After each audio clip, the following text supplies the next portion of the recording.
ஒரு காலத்தில் எனக்கு ஒரு குழந்தை பிறக்காதான்னு சொல்லி பெற்றோர்கள் கண்ணீரோடு வேதனையோடு எங்கே வராங்க? சபைக்கு வராங்க. ஆண்டவர் எனக்கு ஒரு கர்ப்பத்தின் கனி ஆசீர்வாதத்தை தரமாட்டாரா?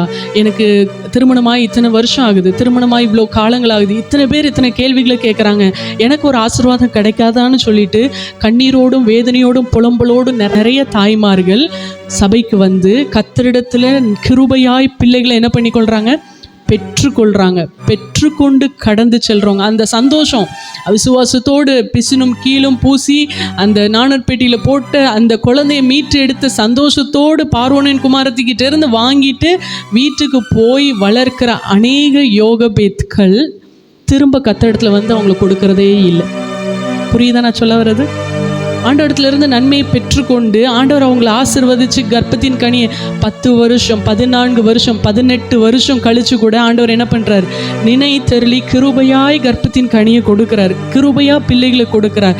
சந்தோஷமாய் தேவனிடத்திலிருந்து அந்த குழந்தைங்கிற பாக்கியத்தை வாங்கி கொண்டு வீட்டுக்கு சென்ற அநேக பெற்றோர் திரும்ப அந்த குழந்தையை கூட்டிட்டு சர்ச்சுக்கு வர்றதே இல்லை. அப்படி இல்லைன்னா திரும்ப சர்ச்சுக்கு வராங்க, வரும்போது குழந்தை அழுது குழந்தை இது பண்ணுதுன்னு முழுக்க மண்டபத்திலும் பிரகாரத்திலுமே நின்று கொண்டு என்ன பண்ணிடுறாங்க?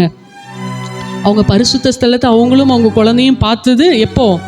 குழந்தை தேவனிடத்துல இருந்து அவங்க பெற்றுக்கொள்வதற்கு முன்னாடி அவங்க பலிபீடத்தை பிடித்து கொண்டு நின்று கதறி எழுததை மறந்து குழந்தை என்ற நன்மையை பெற்றுக்கொண்டதுக்கு பிற்பாடு எங்கே நிற்கிறாங்க? பிரகாரத்தில், வெளியில், பார்க்கிங் ஏரியாவில்.